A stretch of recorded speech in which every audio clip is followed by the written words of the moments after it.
Assalamualaikum warahmatullahi wabarakatuh.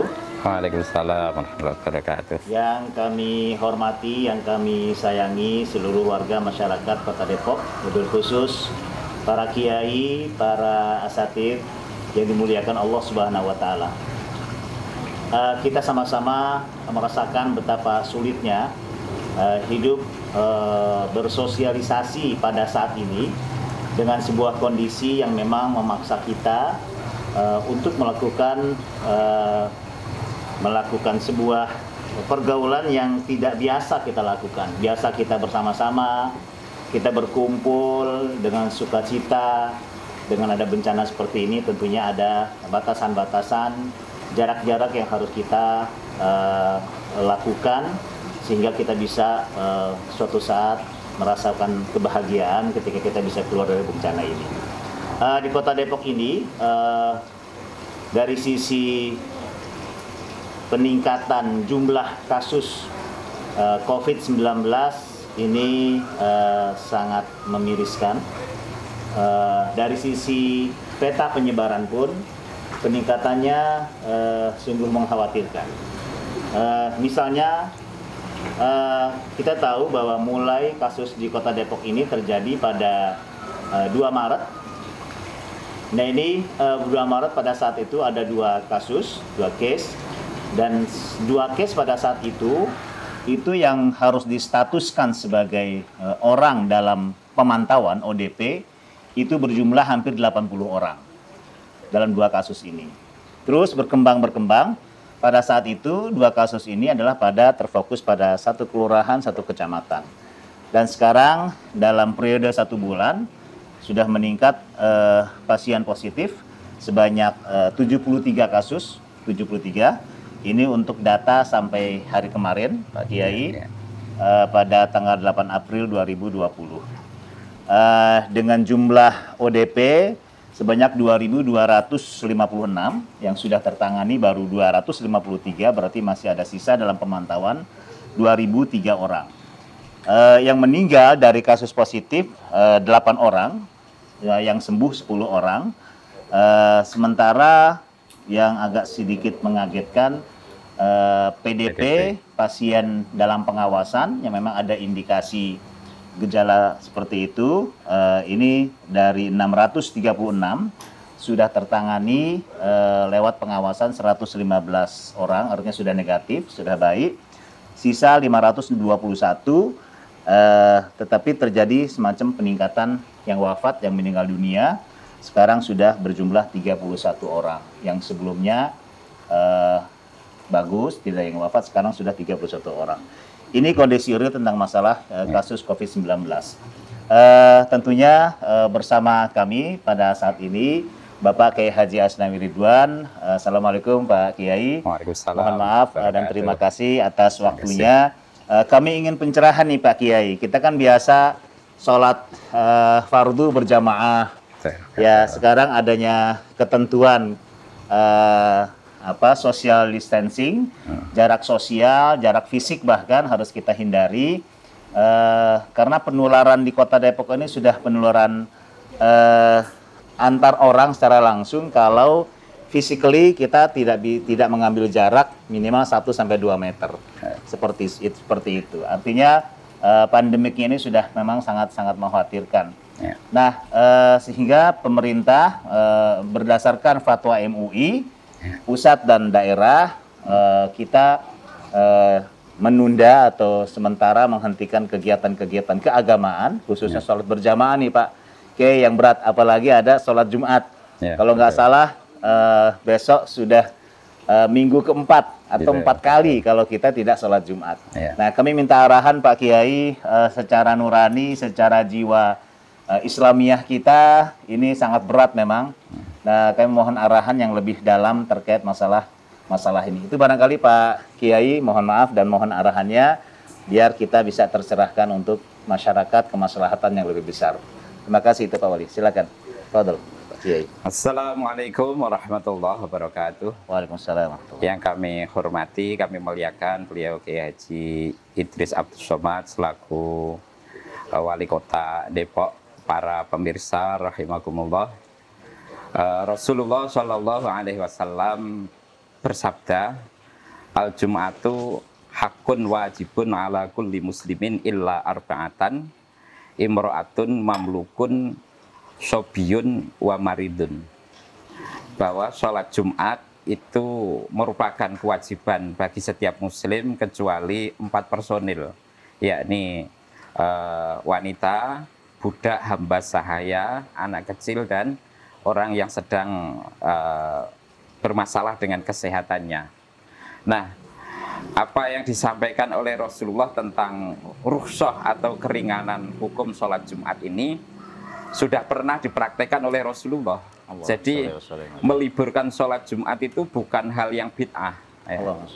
Pada zaman Rasulullah, sebagaimana hadis sahih riwayat Imam Bukhari dalam hadis nomor 304 dari jalur Imam Ibnu Abbas radhiyallahu anhu, waktu itu hujan begitu lebat. Ya. Nah, ketika muadzin sampai pada lafadz wa asyhadu anna Muhammadar Rasulullah, Rasulullah mengingatkan la taqul hayya 'alas shalah bal taqul shollu fi buyutikum. Jangan melafadzkan azan hayya 'alas shalah, melainkan gantilah dengan kalimat shollu fi buyutikum. Sholatlah kalian semuanya di rumah kalian masing-masing.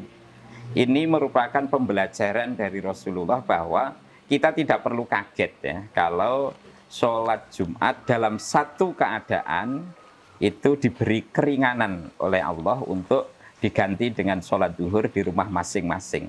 Tentu kaidahnya sudah jelas bahwa ibadah yang ada gantinya, rukhsah bil mubdal anhu, itu sebabnya lebih ringan. Ya. Sebab-sebab yang melatar belakanginya lebih ringan. Berbeda dengan ibadah yang menyebabkan apabila ada hal tersebut tidak ada gantinya. Wudhu diganti dengan tayamum, itu sakitnya lebih ringan. Ya. Lebih ringan ya. Puasa diganti, bulan Ramadan diganti dengan kodok puasa, itu lebih ringan. Yeah. Dengan cukup sakit yang tidak kuat. Tapi kalau puasa yang tidak perlu dengan kodok, itu penyebabnya harus berat.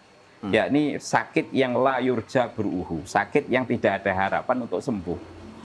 Nah, dengan pandangan inilah simpelnya sholat Jumat di Depok ini sudah bisa dikatakan tidak layak untuk diselenggarakan. Lebih memilih untuk sholat di rumah masing-masing. Sebab ini penyakitnya sudah masuk kategori ta'un. Kiai. Sebab ta'un itu adalah marodun ya'ummu an-nasabihi. Adalah salah satu jenis penyakit yang berpotensi besar untuk bisa menular pada banyak masyarakat. Jadi jangan dikatakan ta'un itu adalah penyakit yang korbannya ribuan, itu salah. Salah. Jadi ta'un itu adalah jenis penyakit yang punya potensi penularan begitu dahsyat sehingga kalau tidak diantisipasi akan banyak manusia yang terkena penyakit itu sehingga korbannya akan berjatuhan. Di zaman Rasul karena hujan lebat ya, sholat Jumat sampai tidak dilakukan. Betul. Ini kalau di Indonesia dilakukan sering nggak sholat Jumat nih. Cuman karena kita kalau hujan lebat aja kan, ya kita paksakan pakai payung, pakai luar biasa. Ini suatu penyakit yang memang membahayakan, mematikan bahkan.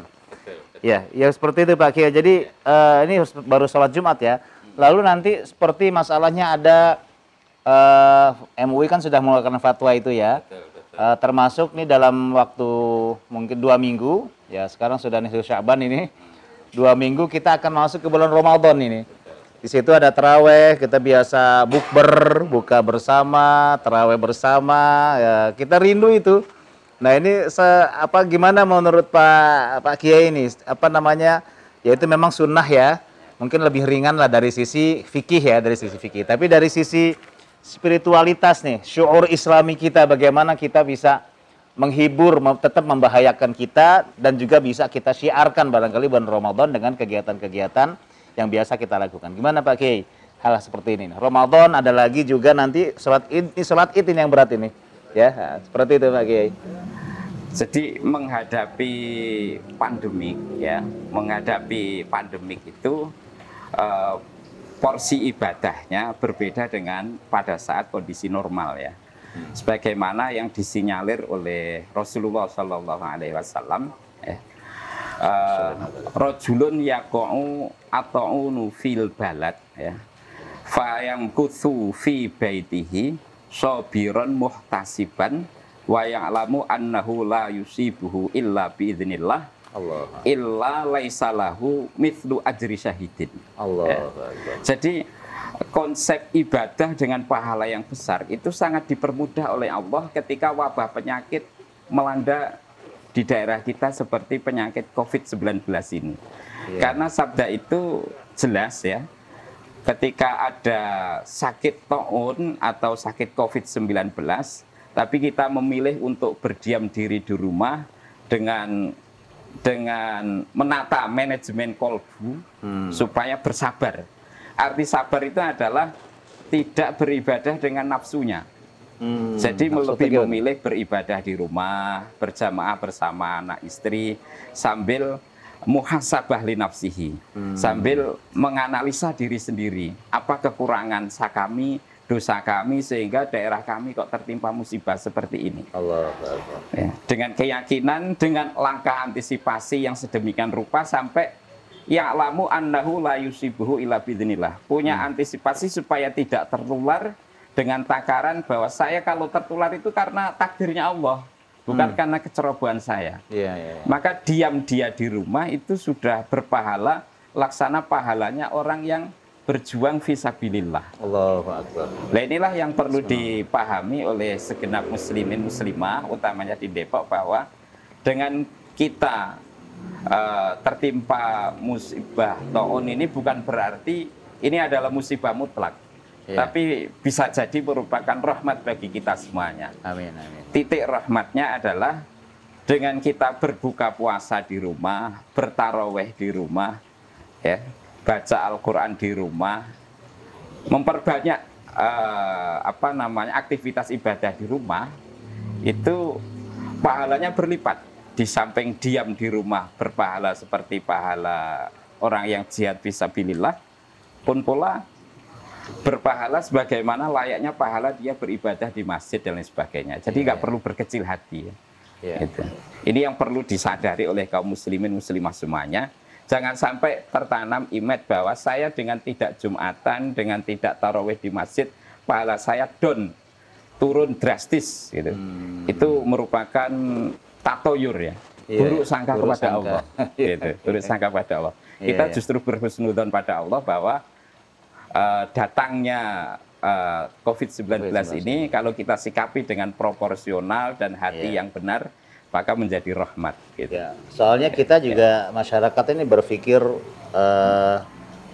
ke depannya nih Pak Kiai ini. Ini kan kalau negara-negara yang lain kan ada yang berapa bulan gitu ya. Nah itu bahkan ada beberapa prediksi bahwa ini tidak hanya 1-2 bulan, ada 3 bulan. Berarti kalau 1 bulan kita meninggalkan sholat Jumat misalnya 4 kali, berapa kali kita bisa dan harus meninggalkan sholat Jumat. Jadi dibayang-bayangi ketakutan, kekhawatiran seperti itu. Maka dia mencoba, sudahlah kita sholat Jumat saja di masjid, lalu nanti kita batasi, gitu. Kita batasi misalnya orangnya hanya 40 orang sebagai syarat dalam salah satu mazhab Syafi'i misalnya seperti itu, dan pakai sanitizer, dan nanti setelah pulang mandi, sebelumnya mandi, kan bisa dilakukan seperti itu. Nah ini yang jadi ini juga jadi bayang-bayang masyarakat, kenapa harus dilarang semua gitu. Nah ini yang kadang-kadang berpikirnya berpikirnya secara pribadi gitu, pandangan yang sempit gitu. Gitu gimana kayak ini mengarahkannya ini. Jadi mulazamatul madhab ya. Jadi konsisten dengan satu pandangan madhab itu sangat penting dalam menjalankan syariat. Pertama bahwa kita hidup di Indonesia ini diperkenalkan dengan madhab Syafi'iyah. Maka diusahakan betul supaya kita konsisten dengan madhab Syafi'iyah, yang mana madhab Syafi'iyah mensyaratkan sholat Jumat minimal 40 orang. Tapi rasa-rasanya ini antisipatif. Jadi dalam persoalan keselamatan jiwa itu hukumnya adalah hukum sad dan lidariah. Sad dan lidariah. Artinya langkah preventif, antisipatif dalam koridor yang sangat maksimal. Tidak bisa mengandai-andai. Iya. Gitu. Kalau kita mengandai-andai 40 orang dengan sanitizer kemudian disiplin, apa ya bisa gitu. Pertanyaannya apa ya bisa. Masyarakat kita didisiplinkan sejauh itu. Mulai dia datang di tempat parkir, kemudian menata soft jamaah sampai pulang lagi tidak pernah berkumpul dalam satu kumpulan, satu pergumulan, itu rasa-rasanya hal yang sulit. Atau jangan-jangan ada satu masjid mengadakan 40 disiplin nih. Masjid lain kan nggak ngadain. Sementara masyarakatnya mau sholat Jumat, akhirnya datang ke masjid ini. Ini dikhawatirkan jadi penumpakan lagi nih Pak Kiai. Ini yang sempat terjadi nih di salah satu kelurahan ini. Jadi ada beberapa ustadz yang tetap ngadain, akhirnya yang lainnya ngikut sholat di sini. Jadi malah numpuk gitu. Tadinya cuma 200 orang. Jadi sampai nggak muat itu masjidnya itu.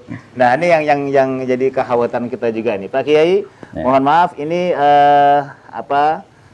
mungkin ada kiat-kiat apa yang bisa kita lakukan untuk kita bisa tetap syiarkan misalnya dalam waktu dekat Ramadan kita tetap bisa bergembira berbahagia dengan datangnya Idul Fitri dan juga tentunya bagaimana nanti kita bisa tetap berharap optimis lah gitu. Kiat-kiat agar menumbuhkan optimisme kita bahwa bencana seberat apapun akan berakhir. Lambat atau cepat, ya ini takdir dari Allah Subhanahu wa taala. Mungkin kami minta arahan terakhir dari Pak Kiai tentang masalah ini untuk umat. Bismillahirrahmanirrahim. Para muslimin muslimah rahimakumullah, bahwa datangnya COVID-19 ini merupakan di samping rahmat dengan dipermudahnya cara dan teknis beribadah pada Allah, juga merupakan media bagi kita untuk bagaimana menelisik diri kita masing-masing dengan kekurangan diri kita masing-masing. Baik dari sisi lingkungan, kita semuanya tidak bisa bersikap adil terhadap lingkungan, tidak bisa menjaga keseimbangan terhadap lingkungan, tentang kebersihan dan lain sebagainya. Juga lebih dari itu adalah karena diri kita yang sering mengabaikan perintah Allah Subhanahu wa taala. Maka dari itu banyak ulama yang memberikan nasihat bahwa ketika wabah penyakit sedemikian hebat melanda daerah, maka ini disebut dengan energi negatif. Supaya hal tersebut beralih menjadi energi positif, ada 4 cara yang disuguhkan oleh para ulama. 4 cara ya. Yakni yang pertama, tingkatkan jiwa sosial kita untuk saling bersedekah. Tingkatkan jiwa sosial kita dengan cara saling bersedekah. Ini yang perlu kita tanamkan. Rasa-rasanya kita tidak punya empati ya. Di saat musim seperti ini masih ada orang yang melakukan walaupun ritual, temanya ritual, tapi kesannya tidak punya empati gitu. Dengan menyembelih hewan, menyembelih kambing dan lain sebagainya. Mari kita punya kejelian untuk memandang bahwa banyak tetangga kita, saudara kita yang sedang dilanda kesulitan ekonomi. Supaya energi negatif ini berubah menjadi energi positif, mari kita perbanyak saling bersedekah, utamanya dari yang mampu kepada yang tidak mampu. Yang kedua, perbanyaklah zikir. Perbanyaklah zikir. Yang ketiga, perbanyaklah baca Al-Quran. Yang ketiga adalah dengan cara mari kita melakukan gerakan tobat bersama. Dengan adanya COVID-19 ini mengajarkan kepada kita semuanya bahwa tobat yang paling efektif, ibadah paling efektif adalah di rumah. Bukan dengan dipamerkan di tempat umum. Ini benar-benar ajaran dari Allah Ta'ala supaya kita kembali kepada Al-Quran dan hadis. Bahwa dengan uzlah, dengan berdiam diri di rumah bukan berarti berdiam diri untuk bermalas-malasan, tetapi lebih dari itu adalah kita semuanya harus melakukan gerakan tobat bersama untuk kembali pada agama Allah dan mencapai ridhonya Allah. Apalagi sepertinya bukanlah hal ini suatu kebetulan, tapi merupakan sebuah perencanaan yang matang dari Allah bahwa COVID-19 ditimpakan buat Indonesia bertepatan dengan dekatnya bulan Ramadan. Allahu Akbar. Sehingga harapan besar kita bulan Ramadan menjadi momentum untuk merubah energi positif menjadi energi negatif menjadi energi positif. Kita harus optimis sebab Rasulullah sudah menyampaikan la adwa wala tiaroh. Ya, wala tiaroh. Jangan punya dugaan negatif terhadap Allah. Allah tetap maha penyayang kepada kita. La yukallifullahu nafsan illa wus'aha. Tidak mungkin Allah menimpakan ujian yang tidak akan mampu kita tanggung. Maka kita harus tetap optimis, jiwa optimis bahwa kalau kita menata diri dengan 4 konsep yang sudah ditata oleh para ulama ini, insya Allah dalam waktu dekat COVID-19 itu akan melunak dan diangkat oleh Allah Ta'ala sehingga kita semuanya kembali hidup secara normal seperti sedia kala. Alhamdulillah, subhanallah. Saudara-saudara kaum muslimin dan muslimat di mana saja berada, khususnya masyarakat warga Depok, arahan-arahan yang sangat luar biasa, sangat inspiratif buat kita semuanya. Bagaimana kita bisa merubah energi negatif pada diri kita masing-masing dan juga pada kehidupan sosial tentunya, yaitu agar energi kita menjadi energi yang positif. Yang pertama adalah bagaimana kita meningkatkan jiwa sosial kita dengan saling bersedekah, yang dasarnya adalah rasa empati kita, saudara-saudara kita yang dalam kesulitan dan sebagainya. Yang kedua, bagaimana kita bisa tetap menenangkan jiwa kita, yaitu dengan zikrullah. Dan juga di antara zikrullah yang luar biasa adalah kita mulazamahkan, kita rutinkan, kita membaca Al-Quranul Karim.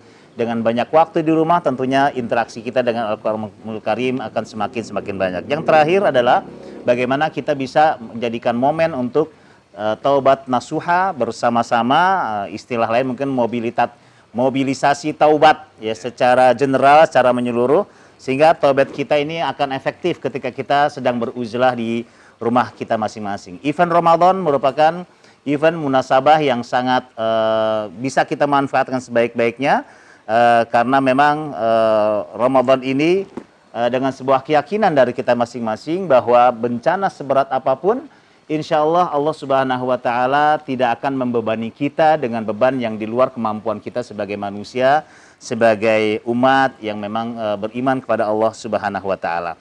Itu barangkali para hadirin sekalian, umat Islam di Kota Depok, masyarakat, mudah-mudahan dengan kehadiran Pak Kiai Haji Asnawi Ridwan ini dapat memberikan keberkahan buat kita semuanya, ketenangan, pencerahan, kita saling memberikan husnudzon, khususnya husnudzon kepada Allah Subhanahu wa Ta'ala. Tidak boleh ada yang mengeluh, kita semuanya insya Allah akan berhusnudzon pada Allah bahwa semuanya akan bisa selesai. Dengan kita mobilisasi doa di bulan Ramadan, doa ussaim mustajab. Ini kata Rasulullah Shallallahu Alaihi Wasallam. Ya, insya Allah kita ada 2,3 juta warga Depok, ya, 1 juta atau 100.000 atau 50.000 atau 10.000 atau mungkin hanya 10 orang dari orang yang doanya ikhlas pada Allah diijabah sehingga kita bisa selamat dari bencana yang kita rasakan, yang kita alami pada saat sekarang ini. Dengan usaha-usaha produktif kita akan bercerita dengan cerita-cerita, dengan kisah-kisah yang inspiratif, yang baik kepada anak-anak cucu kita nanti pada suatu saat kita bisa keluar dari bencana dengan sebuah perjuangan pengorbanan yang luar biasa. Terima kasih Pak Kiai Asnawi Ridwan dan juga pada semuanya. Sekali lagi mudah-mudahan pertemuan kita, pertemuan silaturahim ini akan dapat memberikan banyak perubahan-perubahan, keberkahan-keberkahan berdaya guna bagi masyarakat dan warga Kota Depok. Kita akhiri. Wassalamualaikum warahmatullahi wabarakatuh.